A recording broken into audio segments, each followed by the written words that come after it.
La última clase vimos de qué se trataba una transformación lineal, y habíamos dicho que era una función vectorial, ¿sí? Que relacionaba cada vector de un espacio vectorial B o dominio con un único vector en otro espacio vectorial, ¿sí? Codominio, espacio vectorial de llegada, ¿sí?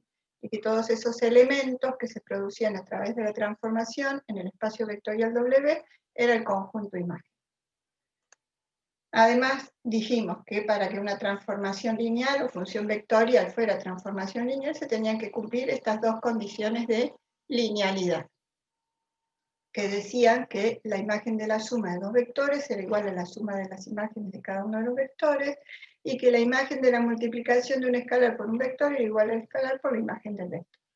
Y después esta idea la generalizamos, no a la suma de dos vectores, sino a la suma de n vectores, que cada uno de ellos podía estar multiplicado por un escalar, ¿sí? Habíamos generalizado de esta forma.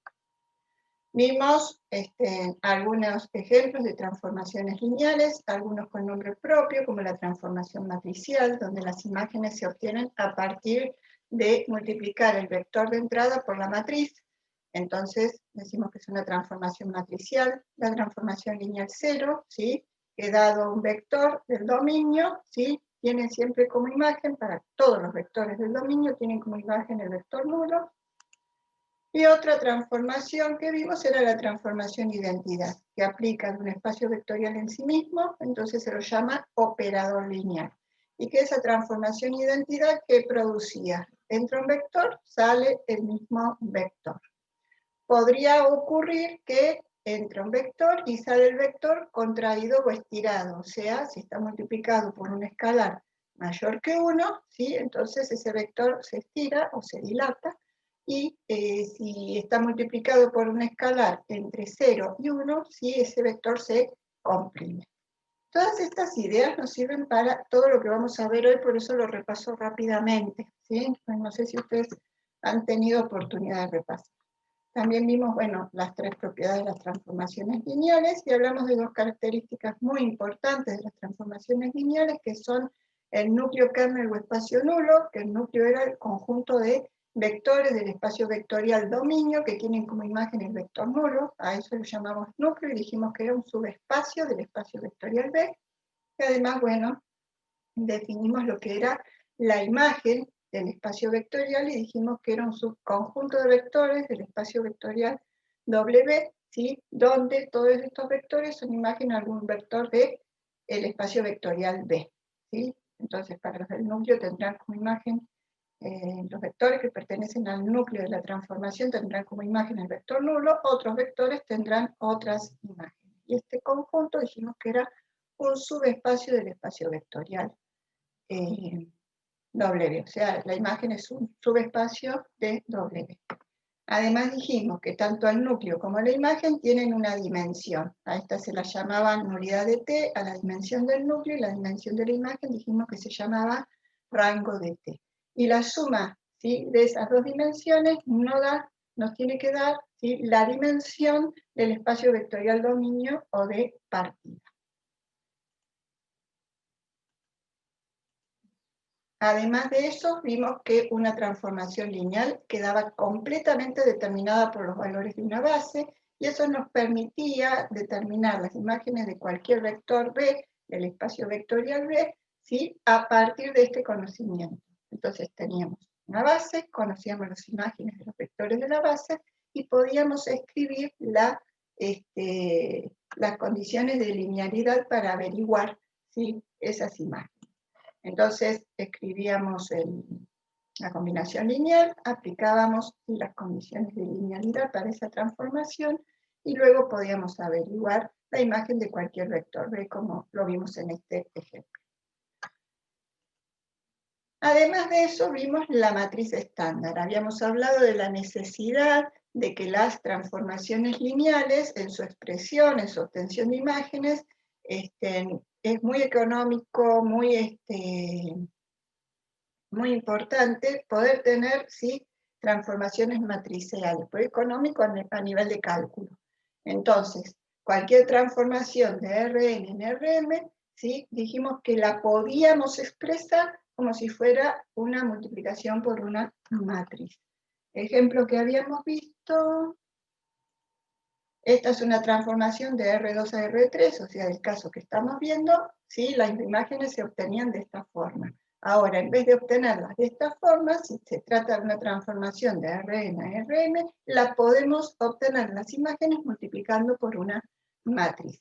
Entonces nos pusimos a ver, a trabajar en cuál podía ser esa matriz. Una de las matrices que vimos fue la matriz estándar. La matriz estándar, ¿cómo la obteníamos?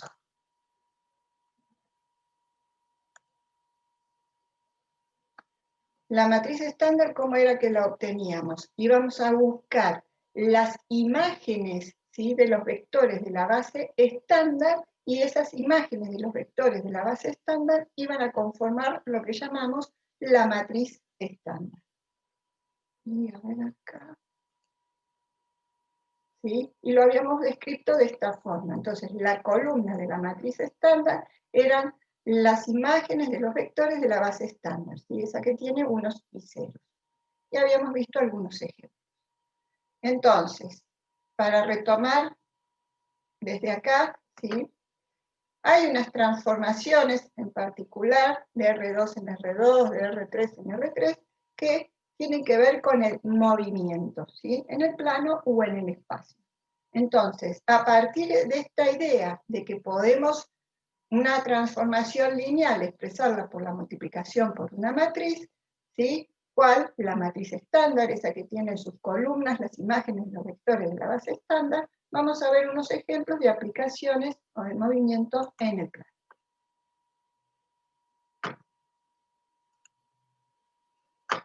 Entonces, vemos transformaciones de R2 en R2, ¿sí? Decimos que vamos a obtener la imagen realizando esta multiplicación.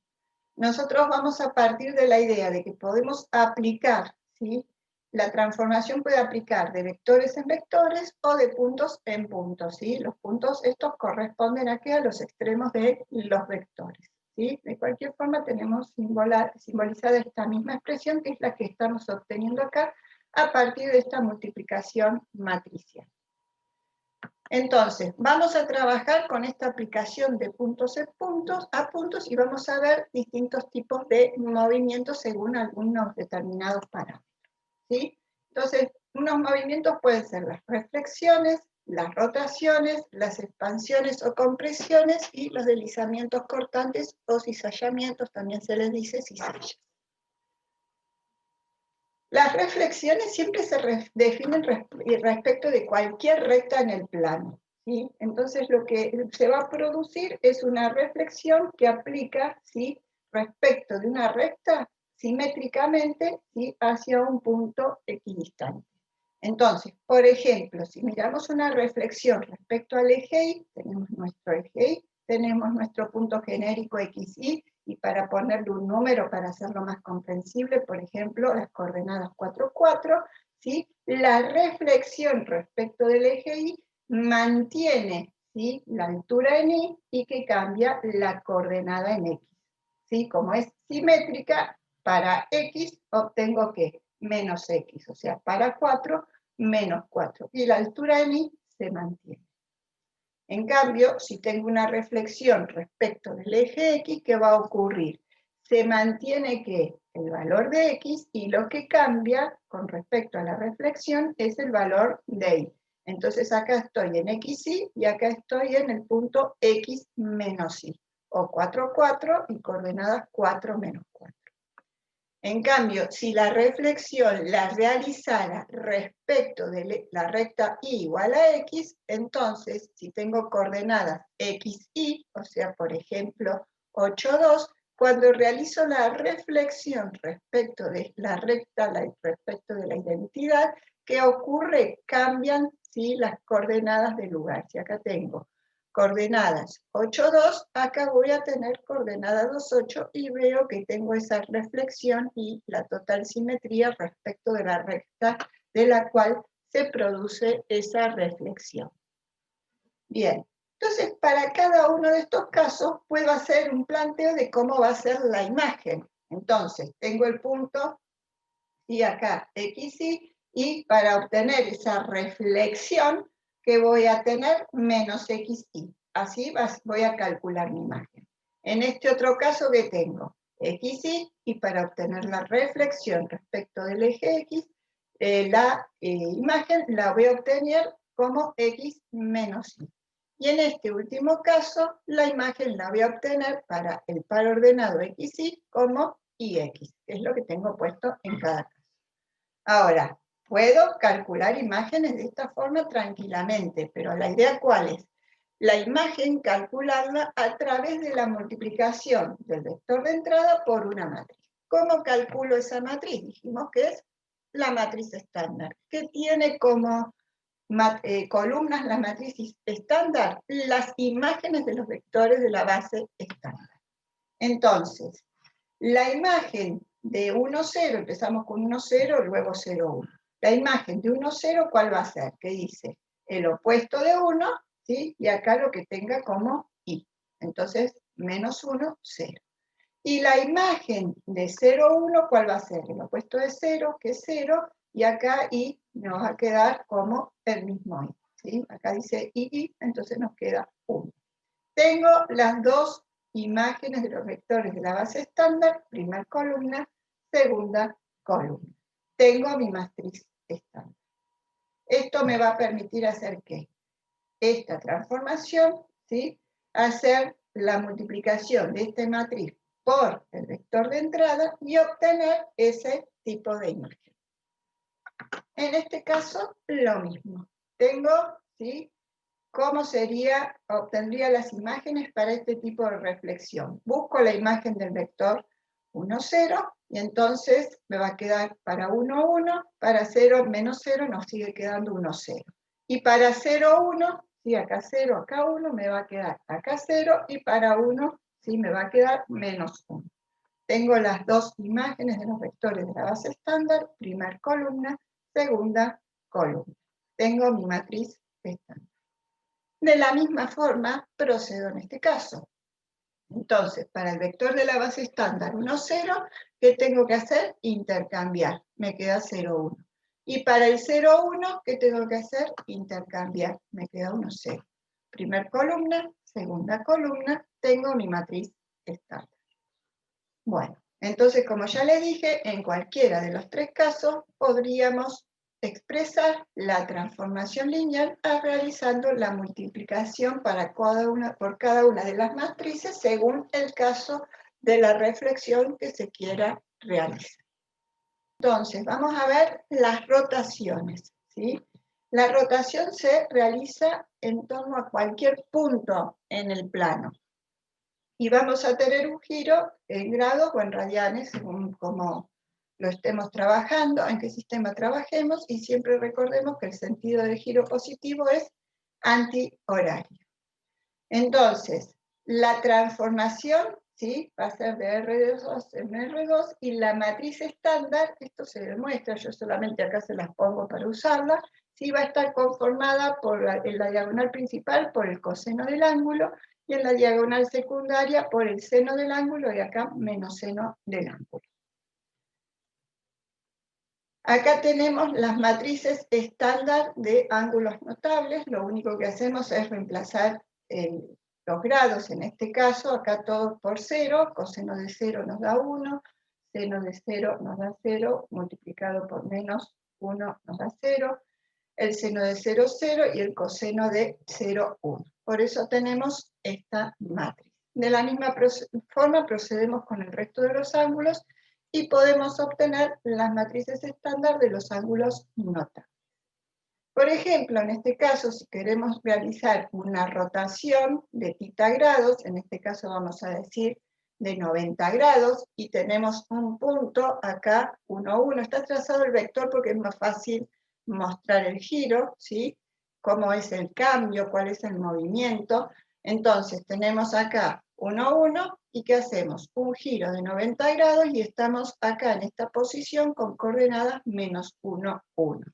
Entonces, este es el caso, ¿sí? Para la transformación en 90 grados. ¿Y cómo vamos a hacer para obtener eso? Reemplazamos, ¿sí? En esta matriz por 90 grados tenemos la matriz estándar para un giro de 90 y multiplicamos, ¿sí?, el vector de entrada 1, 1 por esa matriz estándar y obtenemos, ¿sí?, esta nueva posición.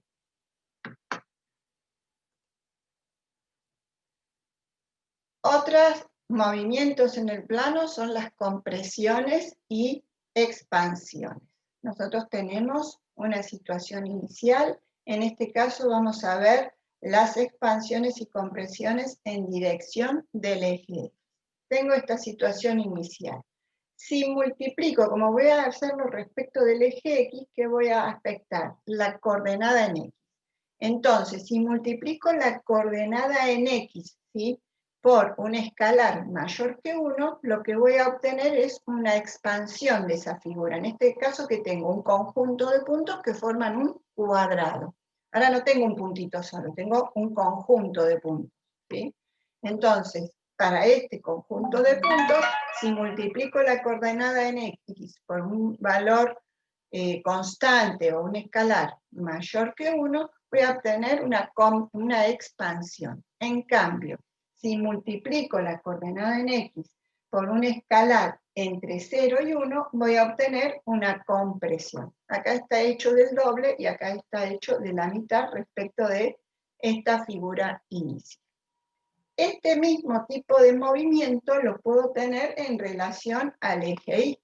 Entonces, ¿qué coordenada vamos a afectar para poder realizar ese cambio o ese movimiento? Desde la coordenada en X, la que estará multiplicada por algún escalar, va a ser la coordenada en Y. Bueno, entonces, para obtener nuestra matriz estándar, ¿qué decimos? Que la coordenada en X la multiplico por un escalar. Y ya dijimos, si es mayor que 1 tendremos la expansión, si está entre 0 y 1 tendremos la compresión. Entonces, buscamos las imágenes de los vectores de la base estándar. Tengo acá de entrada 1, 0, y acá que dice que 1 lo multiplico por el escalar, me queda acá, y acá 0 me queda 0. Y para el vector 0, 1, acá tengo 0, tengo 1, 0 por acá, me quedará 0, y 1 y 1 me quedará acá 1. Primer columna de mi matriz estándar, segunda columna de mi matriz estándar. ¿Sí? Entonces, tengo la matriz estándar para las expansiones y compresiones respecto del eje X. Entonces, puedo obtener, ¿sí?, multiplicando esta matriz por este vector de entrada, ¿sí?, la imagen que representa este movimiento. Les decía recién que podemos tener compresiones respecto al eje Y. Entonces, a partir de esta figura inicial, si afectamos la coordenada en Y de un escalar mayor que 1, tenemos la expansión. Y si afectamos la coordenada en Y de un número entre 0 y 1, ¿sí?, tenemos una compresión. Y de la misma forma, en este caso, ¿sí?, en dirección del eje. Y de la misma forma obtendremos, ¿sí?, a partir de que las imágenes van a estar dadas por esta expresión, obtenemos las columnas de la matriz estándar para poder realizar esa transformación a partir de la multiplicación por una matriz. Díganme, chicos, ¿cómo les va resultando esto? Entonces vamos a ver el siguiente movimiento, que son los deslizamientos cortantes o cizallamientos. Los vamos a ver también en dirección del eje X y en dirección del eje Y. Uy. Lo que va a ocurrir es, a partir de esta figura inicial, se va a mover cada punto de esta figura, ¿sí?, en forma paralela al eje X, pero lo que vamos a afectar es en una cantidad K por I a X. O sea, para que el movimiento sea hacia la derecha o hacia la izquierda, afectamos a la coordenada de X. ¿En qué? En una cantidad K por I. ¿Sí? Entonces, si K es positivo, el movimiento pueden ver que se realiza hacia la derecha. Y si K es negativo, el movimiento, ¿sí?, ese desplazamiento de puntos se realiza hacia la izquierda. ¿Qué es lo que no se mueve en ninguno de los dos casos? Los puntos sobre el eje X, respecto de esta figura, permanecen igual. pero a medida que nos alejamos del eje X, ¿sí? Los puntos es como que se mueven más, ¿sí? Más hacia la derecha, en el caso de K mayor que 0, más hacia la izquierda, en el caso de K sea menor que 0. Entonces, los puntos que están más lejos se mueven más que los que están más cerca del eje X. Y para obtener la matriz de estándar, ¿sí? Que corresponde a los deslizamientos cortantes o cizallamientos respecto del eje X, dijimos que afectábamos a X de este escalar por Y, ¿sí? Entonces le sumamos este término. Entonces, para el vector 1, 0, ¿qué voy a tener? 1, ¿sí? Más K por 0, o sea, me va a quedar 1. Y acá me va a quedar el mismo 0.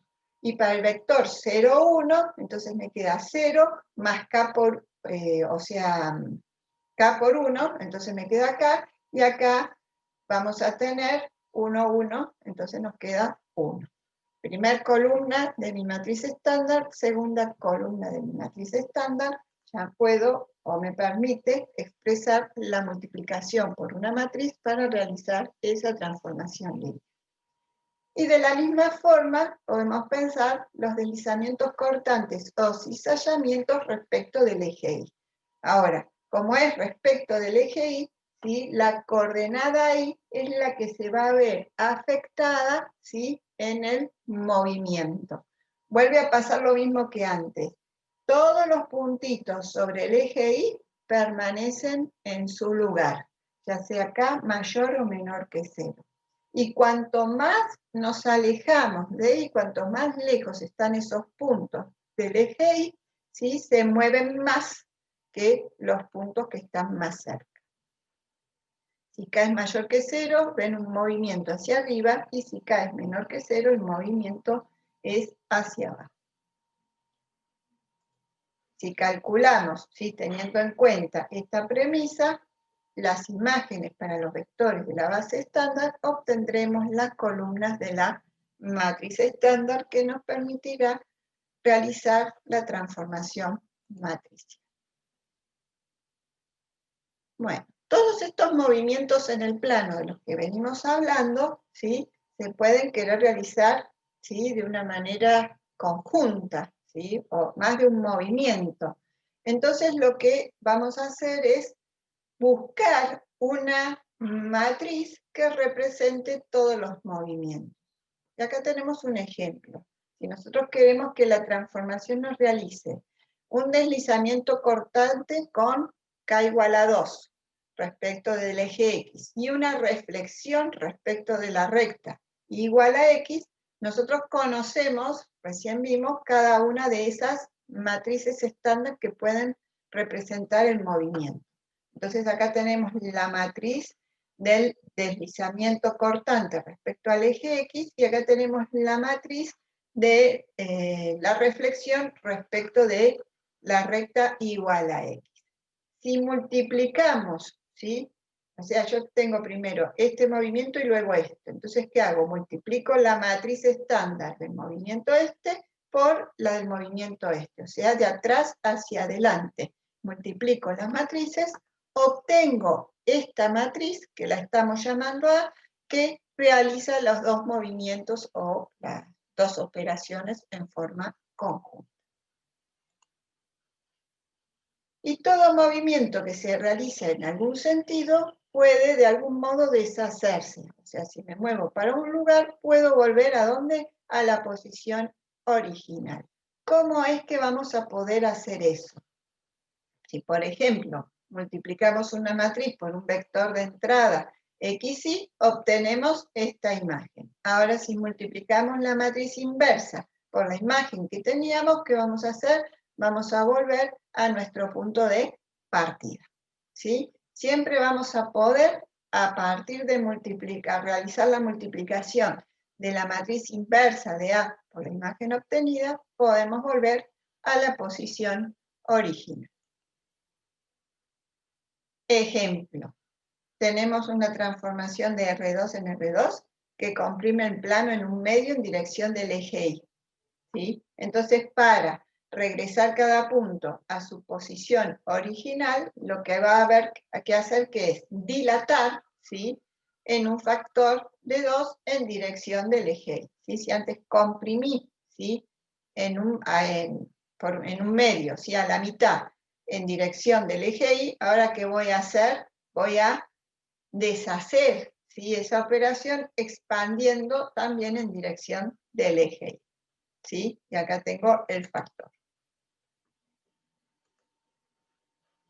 Entonces acá tenemos un GeoGebra, ¿sí?, que nos va a permitir ver los movimientos que acabamos de estudiar. Acá todos los movimientos están directamente hechos con una figura geométrica. En este caso, ¿qué movimiento tenemos? Si este es el eje X, esto se trata de que si hay simetría, ¿sí?, acá en el movimiento es una reflexión respecto del eje X. ¿Y acá qué tenemos? Una reflexión respecto del eje Y. Y en este caso, también reflexión, pero ahora respecto de ¿qué? De Y igual a X. En este otro caso, bueno, acá indica, pone 180 grados, entonces tenemos un giro, ¿sí?, de todos los puntos que representan el cuadrado. Y en este caso, ¿sí?, cuando teníamos esta inclinación, ¿qué era? Una cizalla. Es un cizallamiento, desplazamiento cortante, ¿sí?, respecto de ¿qué? Del eje X, porque se corrió hacia la derecha. Este es respecto a una cizalla también, respecto del eje Y. Y acá, en este caso, ¿sí?, pueden jugar y poner distintos valores para ver distintos movimientos, ¿sí? Pueden multiplicar, no sé, pueden inventar qué movimientos quieren realizar, ¿sí? Pongamos 2 movimientos, multiplican las matrices, ponen los valores acá y ven cómo se estira, ¿sí?, esa figura o cómo se mueve ese conjunto de puntos. La aplicación que tiene esto en R2 y en R3 está muy vinculada, ¿sí?, o sea, se usa en todo lo que tiene que ver con los juegos de video, ¿sí? Bueno, no sé si alguno de ustedes juega, pero pueden a veces hacer transformaciones en las plantillas. Esas transformaciones en que las suben, las giran, las estiran, etcétera, tienen que ver con estas transformaciones que hemos visto.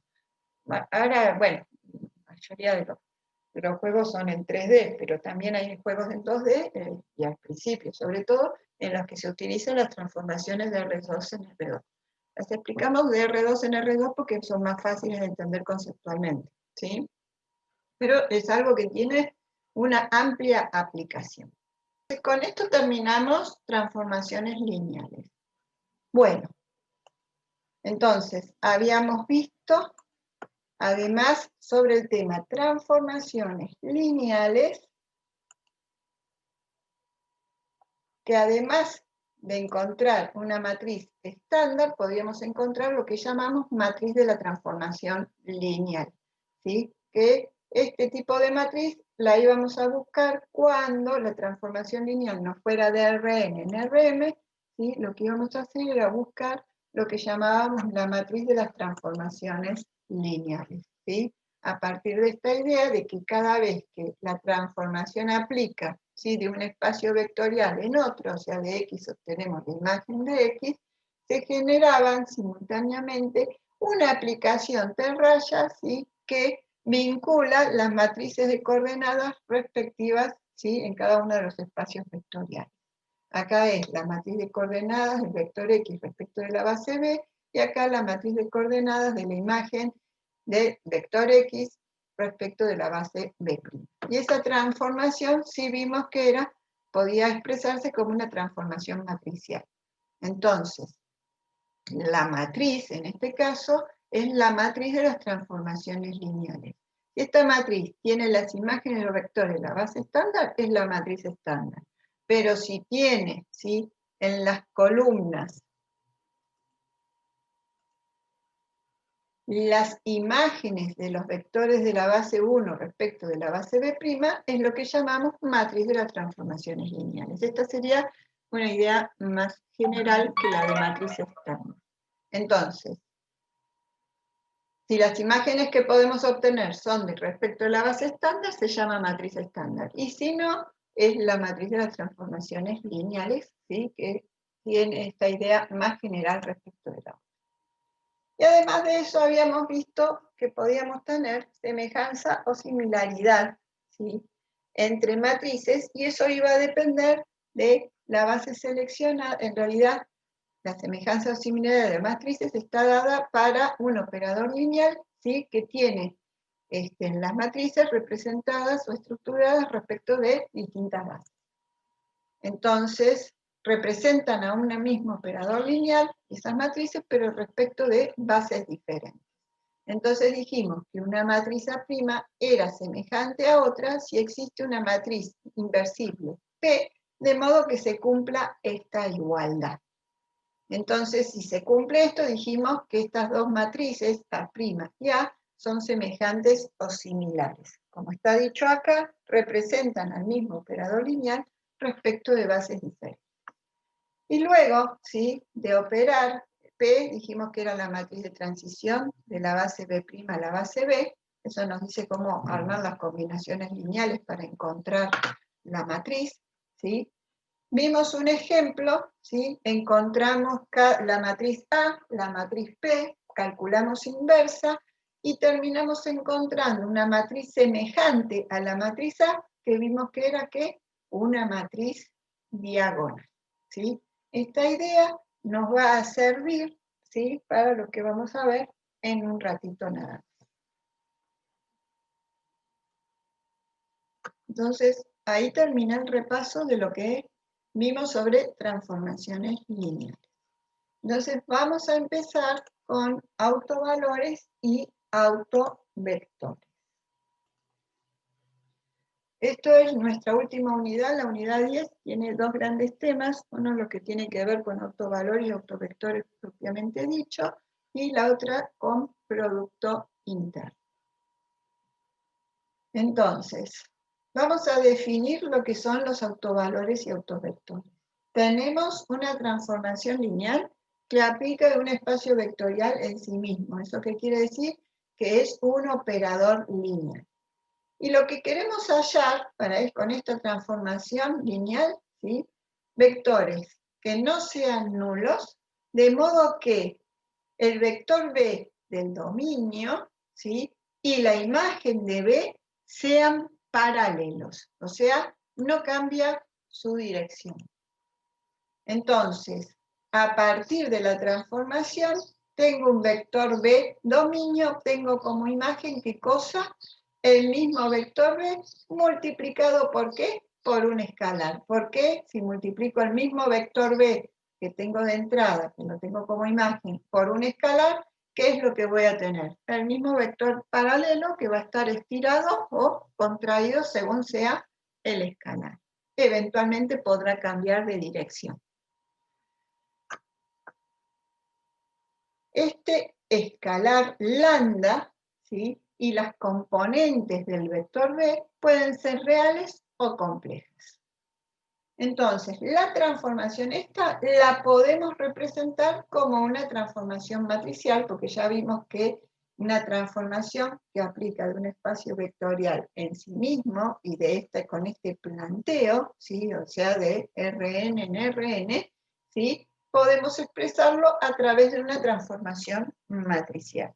Entonces, tenemos lambda por B o A por B, ¿sí? Lo tenemos expresado con la matriz. Lambda va a ser el valor característico asociado a la transformación T o a la matriz A, o sea, digo a la transformación o a la matriz, ¿sí? Es el valor característico, también se llama valor propio, autovalor o eigenvalor.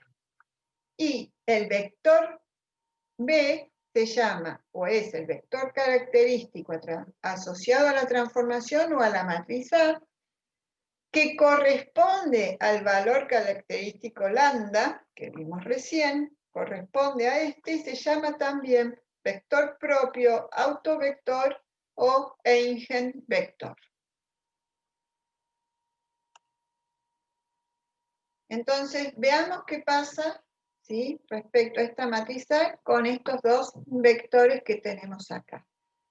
me pregunto, ¿son vectores propios, ¿sí?, de la matriz A o de la transformación? Entonces, ¿qué hago? Multiplico la matriz por el vector, ¿sí? En este caso, si hago A por el vector U, obtengo este resultado. Pero, ¿sí?, este vector puedo expresarlo haciendo ¿qué cosa? Multiplicando por un escalar menos 4. Entonces, menos 4 por 6, menos 24, menos 4 por menos 5, 20. Entonces, ¿qué es lo que tengo? Un escalar multiplicado ¿por qué? Por el vector U. Entonces, eso es lo que acabo de decir acá, que tengo un escalar por el vector de entrada. Entonces, ese vector es un vector propio, ¿sí?, de la matriz A o de la transformación. Acá tengo menos 4 por el vector U, escalar por el vector de entrada. Veamos qué pasa con el vector B. Realizo la multiplicación de la matriz A por el vector B y me da este vector. Este vector no lo puedo expresar como un escalar multiplicado por el vector 3 menos 2. ¿Sí? No hay nada que pueda sacar acá como un factor común, ¿sí?, un número común que me quede como el escalar. Entonces, este vector 3 menos 2 no es un vector propio de la matriz A o de la transformación, ¿sí? No es, este vector no es un múltiplo del vector B. Vamos a ver cómo hacemos para calcular autovalores y autovectores. Tenemos una matriz cualquiera, ya dijimos que se trata de una matriz cuadrada porque aplicamos de Rn en R. Entonces, habíamos dicho que A por B era igual a lambda por el vector B, ¿sí? Esto lo dijimos acá. Entonces, para darle estructura matricial al miembro derecho, para poder trabajar, ¿sí?, con esta ecuación que tenemos planteada, vamos a multiplicar el segundo miembro por la matriz identidad, o sea, va a tener el mismo orden, ¿sí?, que la matriz A. Entonces, planteamos la igualdad, multiplicamos por la identidad y este término lo pasamos restando. Como en ambos términos tenemos el vector B, lo podemos sacar como factor común y nos queda, ¿sí?, que A menos lambda por I por el vector B va a ser igual a 0. Esto va a representar un sistema de ecuaciones, de n ecuaciones con n incógnitas. Va a ser, como se trata de un sistema homogéneo, siempre va a tener solución. Por otra parte, si tomamos este primer factor, A menos lambda por I, ¿sí?, y calculamos su determinante, vamos a obtener P de lambda, que es lo que denominamos polinomio característico. Y si a ese polinomio característico lo igualamos a 0, vamos a tener lo que se llama la ecuación característica. Entonces, siempre para calcular vamos a realizar este planteo, ¿sí? Entonces sabemos que A menos lambda por I por el vector B igual a 0, un sistema homogéneo que siempre va a tener solución. Y por otro lado, si calculamos el determinante de A menos lambda por I, vamos a obtener el polinomio característico, que si lo igualamos a 0, tenemos la ecuación característica y vamos a obtener los valores de lambda. Lambda que dijimos que eran los autovalores. Entonces, para calcular valores y vectores característicos propios, eigenvalores o eigenvectores, cualquiera de los nombres que le dimos, lo primero que hacemos es hallar el polinomio característico. Planteamos la ecuación característica, o sea, igualamos ese polinomio a 0 para determinar las raíces de ese polinomio, que van a ser los autovalores, y por último, vamos a hallar los autovectores que corresponden a cada valor característico. Y para eso vamos a resolver el sistema homogéneo. Ejemplo, tenemos esta matriz, ¿sí? Entonces vamos a buscar para esta matriz, que es la matriz, ¿sí?, de la transformación, ¿sí?, de esa transformación que estamos realizando. Entonces vamos a buscar para esta los autovalores y los autovectores. Entonces planteamos A menos lambda por I, ¿sí? Entonces ponemos la matriz A, menos lambda por la matriz identidad, que en este caso ponemos una matriz de orden 2, multiplicamos los elementos de la diagonal principal por lambda, entonces nos queda A menos lambda por I. De ahí obtenemos esta matriz, ¿sí? 3 menos lambda, 2 menos 0, menos 1 menos 0, 0 menos lambda. Tenemos esta matriz. A esta matriz que hacemos, le vamos a calcular a esto que hemos calculado, le calculamos el determinante. Hacemos producto de los elementos de diagonal principal menos el producto de los elementos de la diagonal secundaria. Entonces, 3 menos lambda por menos lambda menos 2 por menos 1. Resolvemos, ¿sí? Nos va a quedar, acá nos queda más 2 positivo y acá menos por menos más, lambda cuadrado y menos 3 lambda, ¿sí? Y más 2. Entonces nos queda este polinomio cuadrático que es el polinomio característico. Igualamos a 0 ese polinomio y obtenemos los dos valores de lambda. Esos dos valores que obtuvimos que son los autovalores o valores propios o eigenvalores, que corresponden a la matriz o a la transformación. Para cada uno de esos autovalores que hemos encontrado, ¿sí? Vamos a encontrar el vector asociado. Entonces, ¿cómo hacemos eso? En esta matriz que habíamos averiguado, ¿sí? A menos lambda por I, en esta matriz, vamos a reemplazar por el autovalor obtenido. Entonces empezamos con 2, ¿sí? Reemplazamos acá por 2, nos queda 1, 2, menos 1, menos 2. Obtenemos esa matriz. Entonces, ahora tenemos la matriz por la que vamos a multiplicar, ¿qué cosa? Nuestro vector de entrada, ¿sí? Y para que va a estar igualado a 0, y entonces vamos a resolver, ¿qué cosa? El sistema de ecuaciones lineales homogéneas. Entonces nos queda un x1 más 2x2 igual a 0, que está acá, y menos 1x1 menos 2x2 igual a 0, que es esta otra ecuación. Si acá despejamos x1, nos queda en función de x2. Y si de acá despejamos x2, ¿sí? Nos queda en función de x1. Evidentemente, vamos a tener que hacer ¿qué cosa? Parametrizar, ¿sí? Y acá, bueno, o sea, si estamos resolviendo un sistema de ecuaciones lineales homogéneos, ¿sí? Van a utilizar las estrategias de solución que habíamos visto en este tipo de sistemas. ¿Qué está ocurriendo acá? Vamos a tener un sistema compatible como indeterminado. Entonces, vamos a decir que el vector B, ¿sí?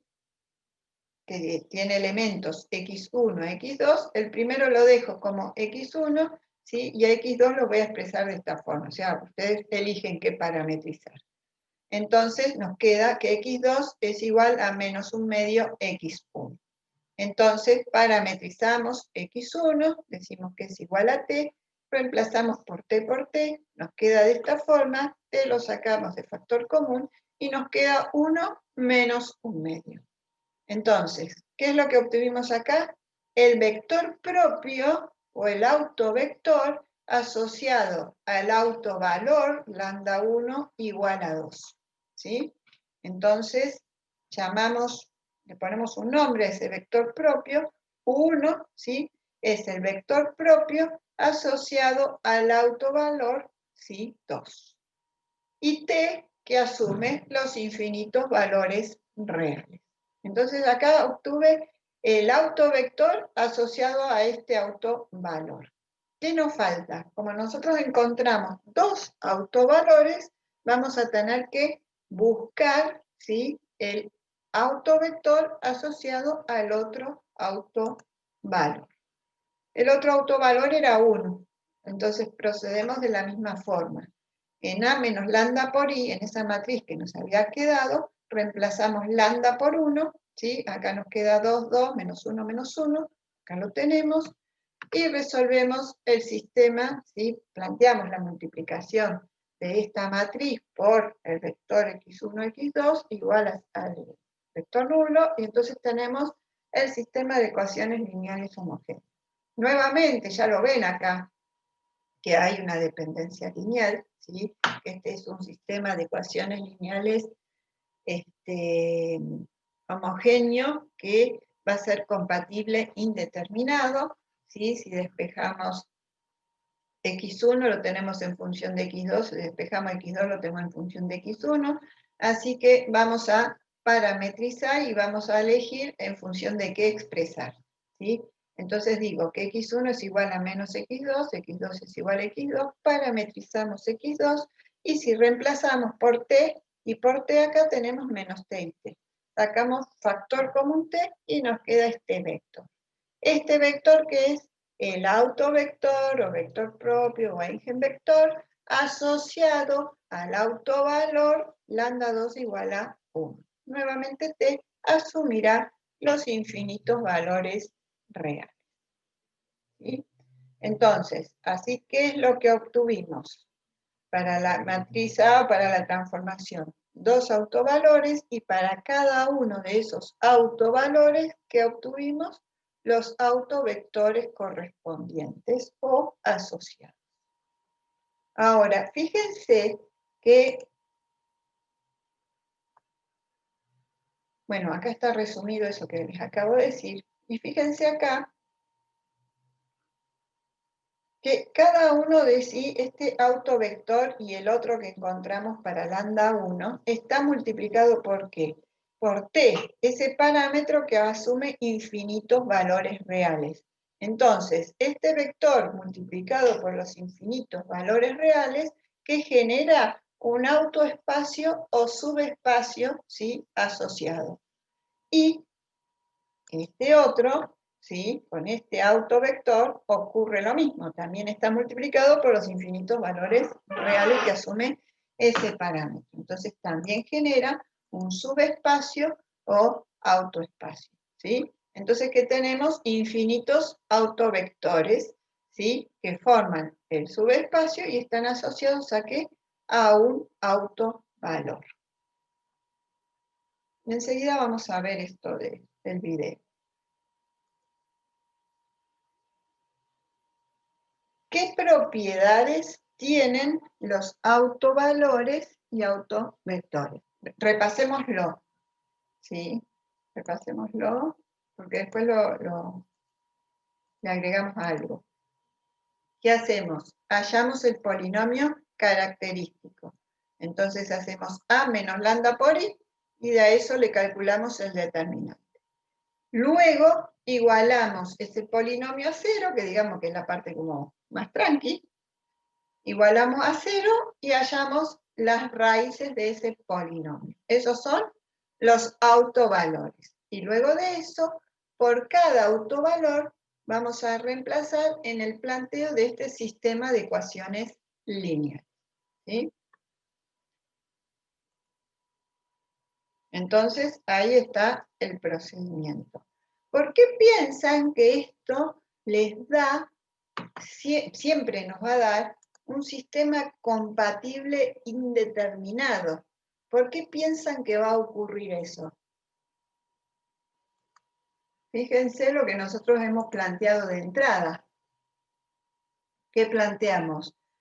Que para cuando estoy en este tema, autovalores y autovectores, que tengo una transformación lineal que aplica de un espacio vectorial en sí mismo, o sea que esa operación es un operador lineal, esa transformación se trata de un operador lineal, y lo que quiero obtener, ¿qué cosa es? Dado un vector de entrada, una imagen, de modo que los vectores sean como paralelos, ¿sí?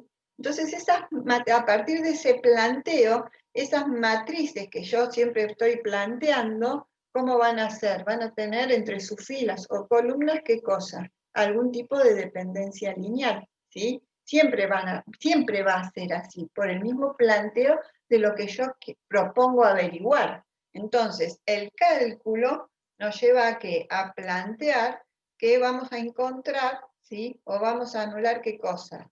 el determinante de esto igual a 0. Cuando habíamos visto, esto es el determinante de una matriz, porque A menos lambda por I, en definitiva nos da ¿qué cosa? Una matriz.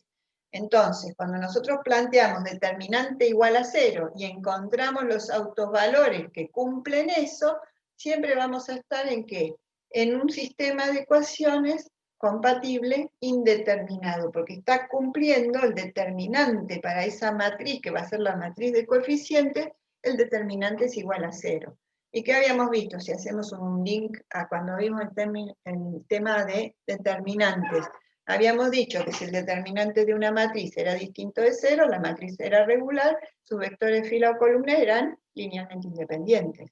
Pero si la matriz, el determinante de esa matriz era igual a 0, ¿qué quería decir? Que sus vectores fila o columna eran linealmente dependientes. O sea, el planteo que hago para obtener, dado un vector paralelo, ¿sí?, nos lleva a esta situación y a que el sistema que siempre voy a resolver va a tener como solución o va a ser compatible indeterminado. Y una pregunta, Entonces, ¿siempre vamos a tener los dos lambdas? ¿O hay algún caso que vamos a obtener uno solo? bueno, ya vamos a ver, o sea, eso es un polinomio, ¿sí? Entonces el polinomio que puede tener raíces reales y distintas, raíces reales iguales, entonces obtendríamos ahí un solo valor, o podrían ser números complejos, los que obtengamos como valores de lambda, ¿sí? Entonces puede ser cualquier caso. En este caso trabajamos con un polinomio de grado 2, porque la idea era mostrar la metodología, introducir todos estos conceptos, pero pueden trabajar con un polinomio de mayor grado, ¿sí?, que los va a llevar, bueno, a más trabajo en la resolución del sistema, etcétera, ¿no? Y a todo el cálculo, ¿sí? Profe, le iba a decir, o puede ser directamente que una de las raíces, cuando hagamos el desarrollo del polinomio, que una de las raíces de 0, con esa...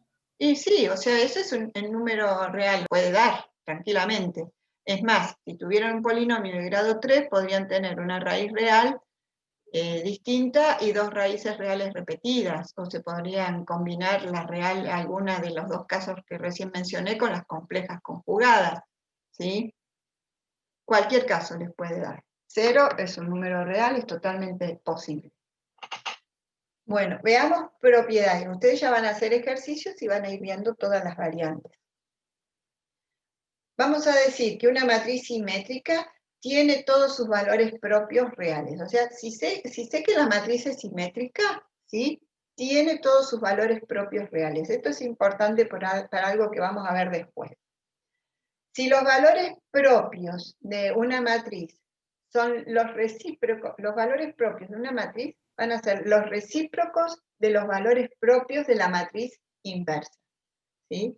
Entonces, si tengo los valores propios de una matriz, ¿sí?, sé cómo van a ser los valores propios de ¿qué? De la inversa de esa matriz, ¿sí? Son los recíprocos de los valores propios de la matriz original.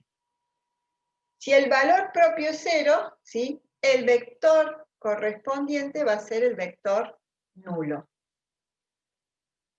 Los valores propios de una matriz van a ser iguales a los de la transpuesta, o sea, no importa si yo tengo una matriz y su transpuesta con cuál trabajo, ¿qué va a ocurrir? Los valores propios son los mismos. Además, los valores propios de una matriz triangular van a corresponder a los elementos de la diagonal principal. Y además, si a una matriz se la multiplica por una constante, el valor propio va a estar multiplicado por la constante, pero el vector propio no cambia. ¿Por qué no cambia? Porque siempre la constante que hago, la saco, el vector propio, esa base, ese vector u que antes dijimos, si ese vector de entrada, siempre va a poder ser el mismo. Lo que cambia, que es lo que nos queda multiplicado por otro numerito, el valor propio. Los vectores propios de subespacios o autoespacios diferentes de una matriz simétrica siempre van a ser ortogonales. Nosotros habíamos visto este ejemplo, ¿sí?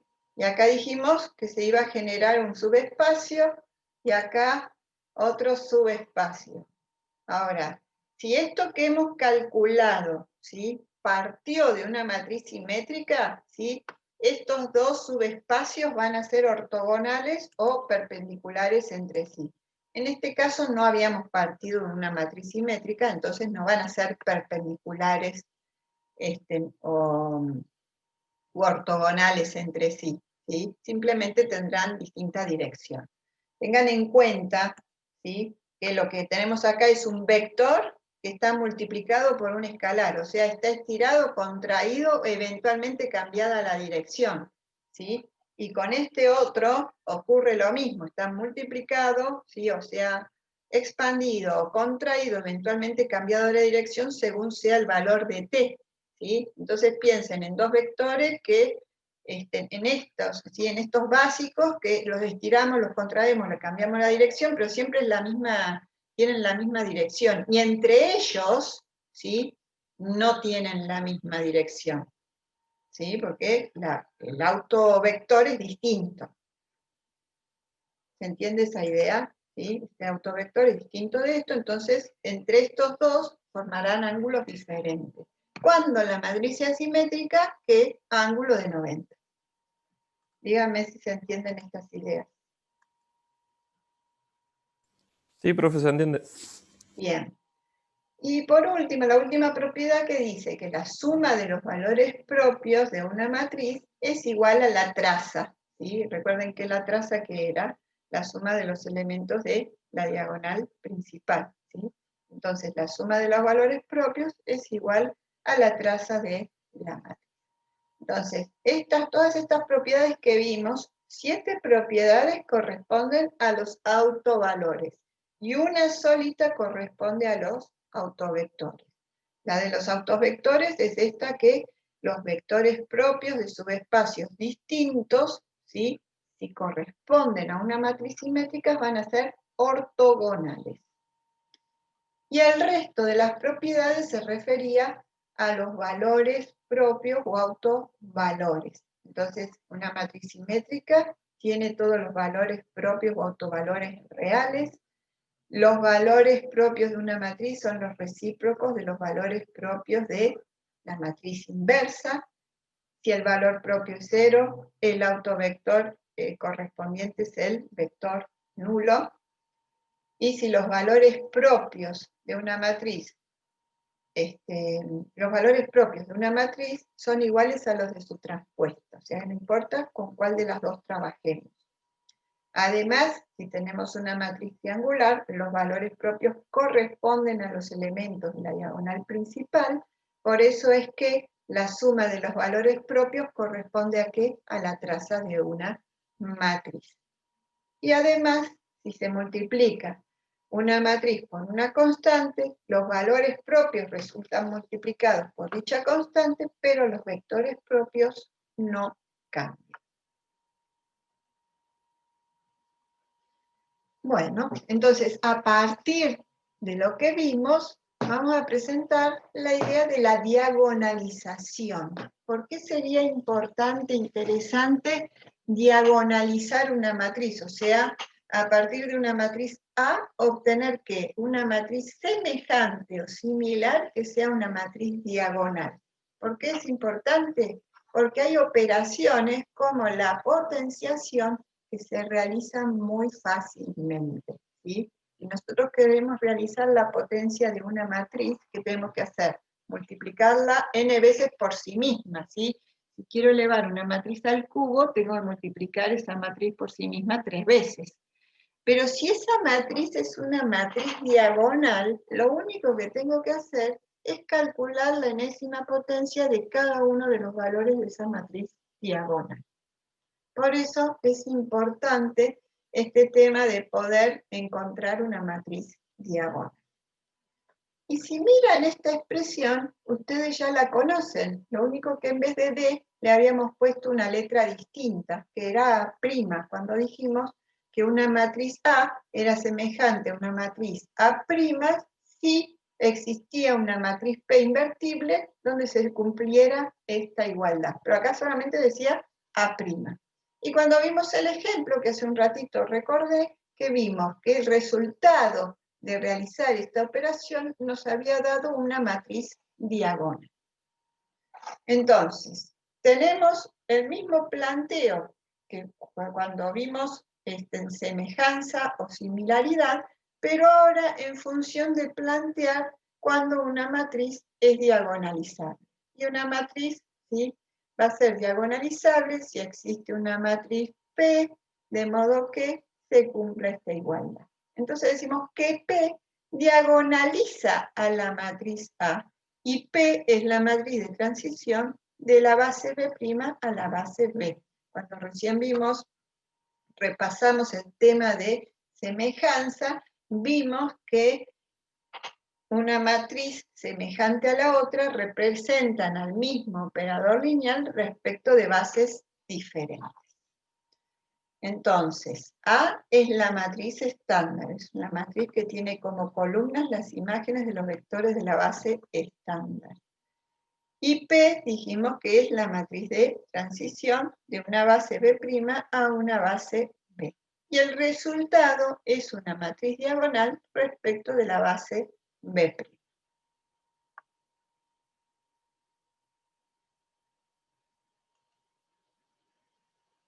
Bueno, en la práctica, ¿sí?, para el tema de ver de diagonalizar matrices, ¿sí?, se parte de esta idea de que A por P es igual a P por D. Simplemente, ¿sí?, lo que hacemos es multiplicar por la matriz P, acá nos queda la identidad y finalmente nos queda esta igualdad. Yo lo que quiero simplemente concluir de esta demostración, no voy a adentrarme en la demostración, simplemente el enunciado, que es lo que tenemos que tener en cuenta, es que si tenemos una matriz de orden n, entonces la matriz va a ser diagonalizable si tiene n vectores propios linealmente independientes, ¿sí? Si tiene n vectores propios o autovectores linealmente independientes, ¿sí? Entonces, ahí sabemos que va a ser diagonalizable. Y vamos a tener en cuenta esto que dice acá, ¿sí? A partir de esa igualdad, la demostración que se hace, ¿sí?, se puede ver, ¿sí?, que los vectores columnas de P, ¿sí?, no pueden ser nulos, ¿sí? P es una matriz invertible, entonces sus vectores no pueden ser los vectores nulos, ¿sí?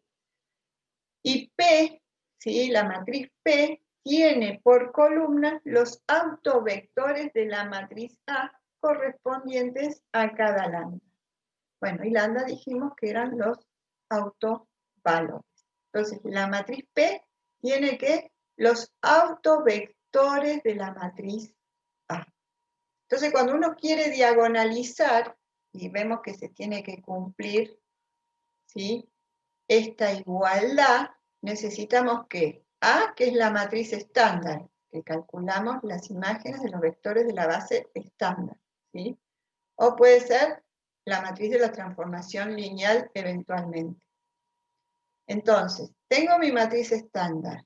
Mi matriz P, ¿cómo la calculo? Calculo los autovectores, ¿sí?, asociados a los autovalores de la matriz A y los tengo acá como columnas de esa matriz.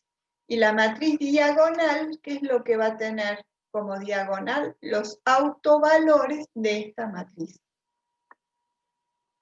Entonces, vamos a ver cuándo una matriz es diagonalizable, teniendo en cuenta, aparte de esta idea de la cantidad de vectores linealmente independientes, cómo son los autovalores. Veamos todo, ¿sí? Tenemos una matriz cuadrada que tiene n vectores propios, ¿sí?, donde los elementos de la diagonal principal, ¿sí?, D, son los autovalores, y los vectores columnas de la matriz de transición P son los autovectores. Si los autovalores son reales y distintos, la matriz es diagonalizable, ¿sí? Nosotros lo primero que hacemos es calcular los autovalores. Vemos que son reales y distintos, vamos a poder diagonalizar. Si ese fuera el objetivo, es importante recordar esto. Si los autovalores son múltiples, la matriz puede ser o no diagonalizable. No lo sé, o sea que voy a tener que calcular para ver si puedo diagonalizar o no la matriz. Y la dimensión de los subespacios tiene que ser igual al orden de multiplicidad del autovalor, ¿sí? Si hay un autovalor que tiene dimensión 2, por ejemplo, es una raíz real múltiple, ¿sí? De dimensión 2, entonces la dimensión del subespacio propio también tendrá que ser igual a 2. Y si los autovalores son complejos, la matriz no va a ser diagonalizable. Entonces, para diagonalizar, ¿qué hacemos? Determinamos el polinomio característico, planteamos la ecuación característica y averiguamos los autovalores, y a partir de ahí podemos hallar los autovectores. Y, si, por supuesto, si acá eran los autovalores, son complejos, no continúo. Si son reales, reales múltiples, continúo. ¿Por qué? Porque para reales voy a poder diagonalizar. Y si son reales múltiples, tengo que continuar porque no sé, tal vez sí, tal vez no. Encuentro los autovectores, ¿sí? Y entonces puedo armar la matriz de transición que tiene como columna los autovectores asociados a los autovalores correspondientes. Y luego, a partir de esta ecuación, calculo la diagonal, ¿sí? La matriz diagonal. Diagonalizo, ¿sí? Entonces, acá tenemos un ejemplo, ¿sí? Con esta matriz. Vemos que no es una matriz simétrica. Calculamos según vimos, ¿sí? ¿Qué hacemos? Planteamos A menos lambda por I y obtenemos esta matriz a la que le vamos a calcular el determinante y obtenemos el polinomio característico. Igualamos a 0, obtenemos dos raíces reales distintas, sabemos que esa matriz es diagonalizable, o sea, vamos a obtener una matriz semejante, diagonal, ¿sí? A partir de otra base, que nos va a permitir esa transición, la matriz P. Que va a estar formada ¿por qué? Por los autovectores asociados a los autovalores que recién determinamos. ¿Qué hacemos? Para cada autovalor, reemplazamos acá, ¿sí? Por este lambda, resolvemos el sistema de ecuaciones lineales homogéneo, obtenemos nuestro primer autovector asociado, en este caso, a lambda 1 igual a 4.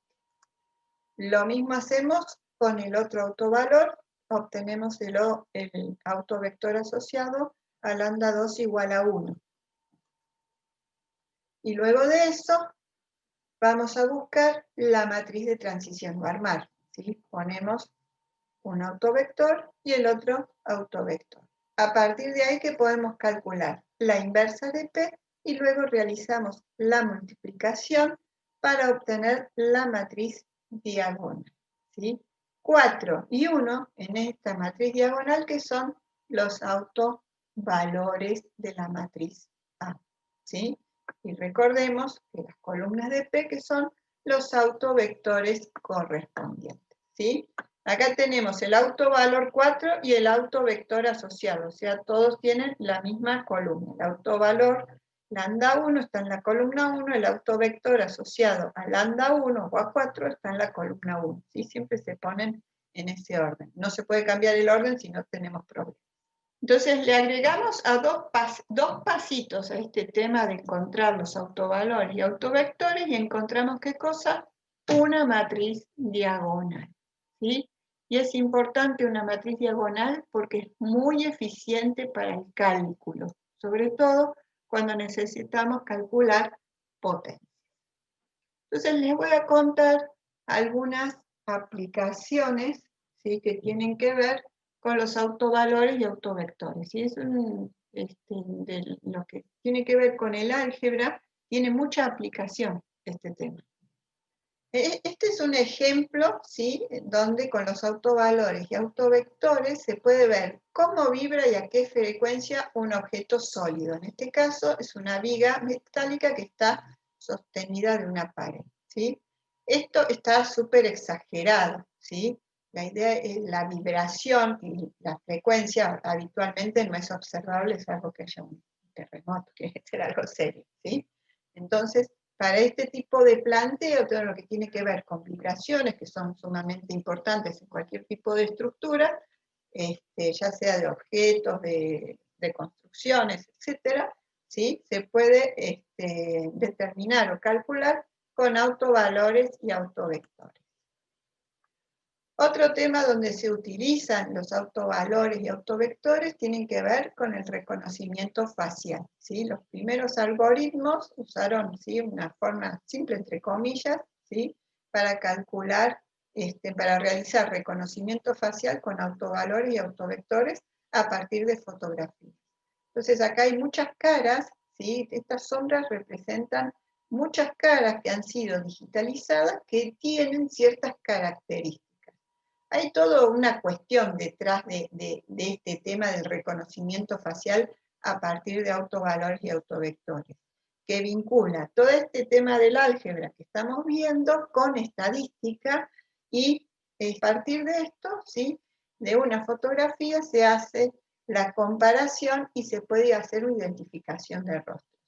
Bueno, los algoritmos, ¿sí?, que hacen este tipo de identificación cada vez son más avanzados y tienen más flexibilidades, ¿no? Los primeros, ¿sí?, se planteaba como que, bueno, la luz tenía que ser de determinada forma, el rostro tenía que ser visto fotografiado de frente, ¿sí?, con cierta iluminación, con ciertas cuestiones. Ahora los algoritmos son más versátiles, pero utilizan esta idea del álgebra que tiene que ver con autovalores y autovectores y lo combina con otras ciencias como esta estadística. También se utiliza en la teoría del PageRank, ¿sí?, o teoría de grafos. Entonces vamos a ver este mismo video que ilustra esto.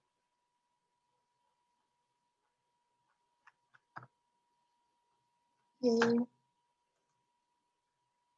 vamos a ver otra aplicación que tiene que ver con los sistemas dinámicos, ¿sí?, que ustedes lo verán en sistemas dinámicos, van a ver en la carrera, no sé si en tercero o 4 años, que tiene que ver con la investigación operativa. Es justo la hora, ¿tienen un ratito para ver esto de los sistemas dinámicos?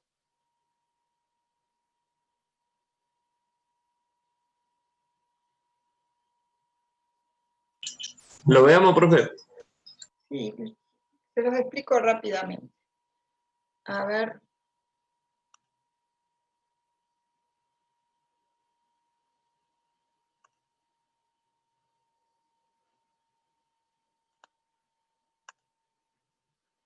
¿Ven bien la pantalla?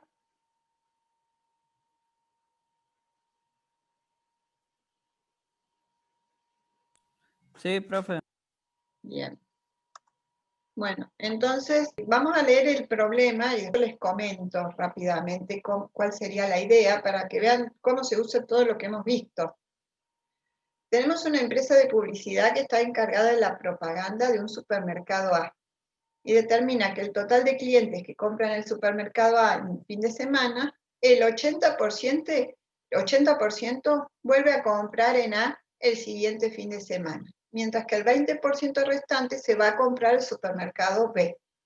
Y además se sabe que el total de clientes que compran en el supermercado B en su fin de semana es del 70%, un fin de semana, el 70% vuelve a comprar el fin de semana siguiente en ese supermercado.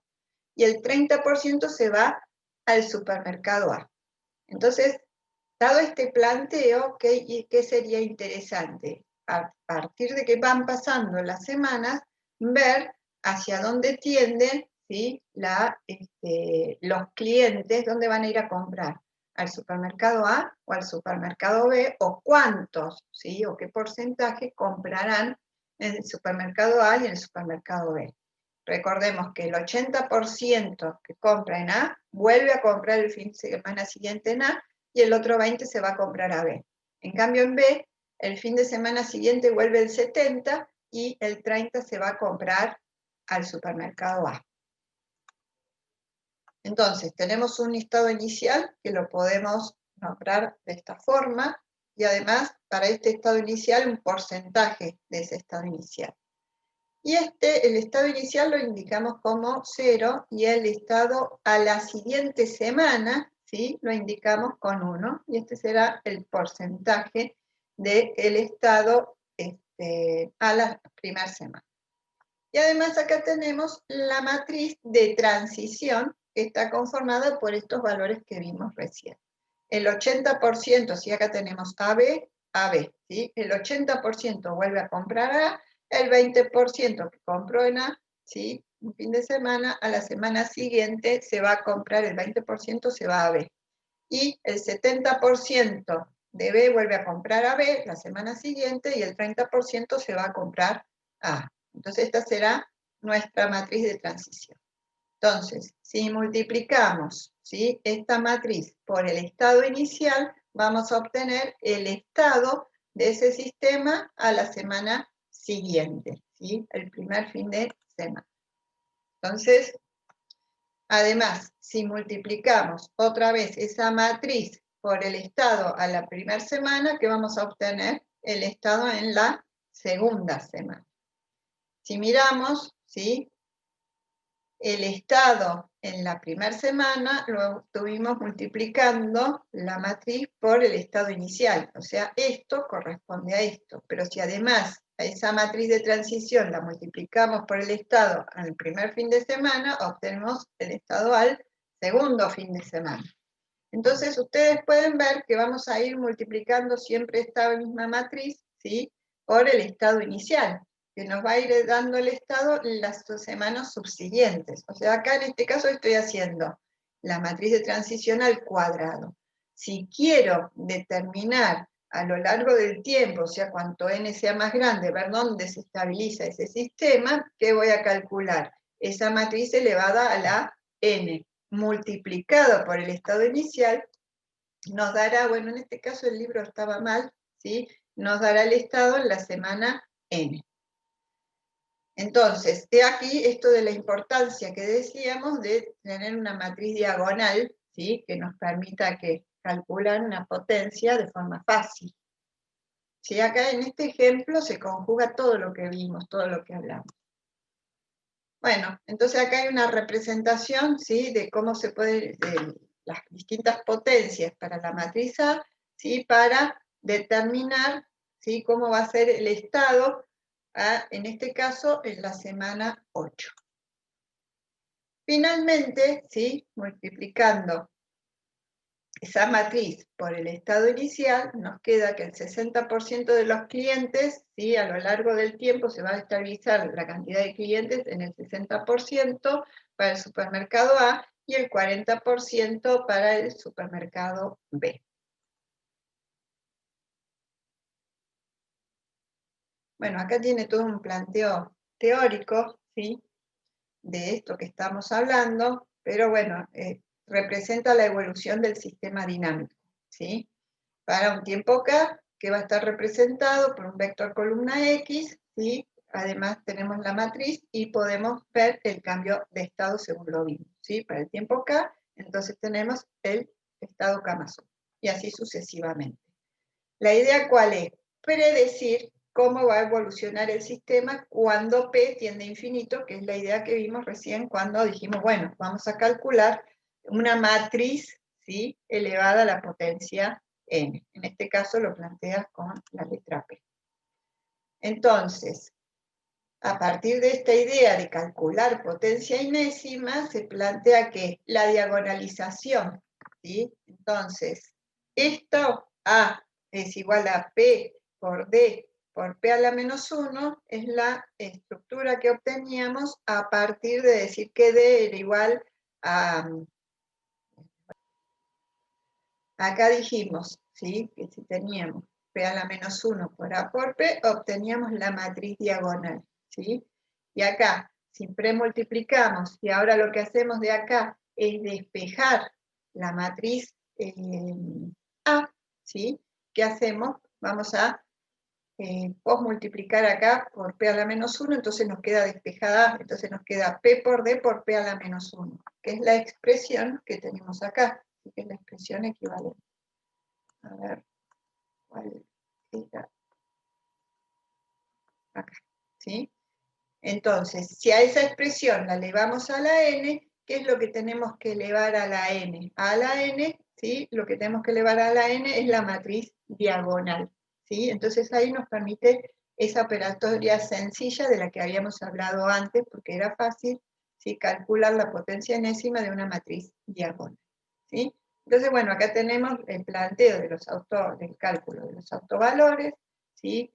Para luego calcular los autovectores, tener P, la inversa de P, poder encontrar esto, y a partir de esto que elevar a la potencia enésima esa matriz que nos interesa, para que a partir del cálculo de esa matriz enésima, que es la que tenemos acá, calcular, ¿sí? Por el estado inicial del sistema, poder calcular en definitiva cuál va a ser la distribución de los clientes entre los dos supermercados, ¿sí? Entonces, bueno, acá llegamos diciendo, teniendo en cuenta que n tiende a infinito. Antes habíamos hecho un ejemplo, ¿sí? En el que se veía esta tendencia que tenía 8 semanas. Bueno, ese es el último ejemplo. Y no tuve tiempo hoy porque, bueno, ya se pasó el horario, no lo vamos a hacer ahora, pero hay un video que está muy bueno para, de algún modo, visualizar esto de lo que hablamos antes. A ver acá. Que tiene que ver, ¿sí? Con los autovectores asociados a los autovalores, ese subespacio que se genera, esto que les dije, que este vector está multiplicado por los infinitos valores reales, y entonces, ¿qué es lo que tenemos? Un subespacio que se mantiene, ¿sí? En una misma recta o en una misma línea. Ese video les muestra esto, que si bien ustedes me dicen que entendieron, a veces uno entiende las cosas, pero en medida que los estudia, las trabaja y las mira de distinta forma, entiende más o entiende distinto. Entonces, la próxima, bueno, repasamos esto, vemos el video y vemos el tema de producto interno. De todo lo que vimos hoy, autovalores y autovectores, lo vamos a evaluar. Lo que no vamos a evaluar es diagonalización, ¿sí? Pero yo les voy a explicar toda la materia, porque sobre todo esta última unidad es muy integradora de prácticamente todo lo que hemos visto, ¿sí? Y es como que tiene mucha aplicabilidad. Entonces, más allá de que nosotros no lo evaluemos, quiero que ustedes sepan que existe todo esto. Entonces, hoy tenemos terminados los temas que van en el examen, ¿sí? Todos desde... nosotros no habíamos evaluado plano, así, desde plano hasta autovalores y autovectores.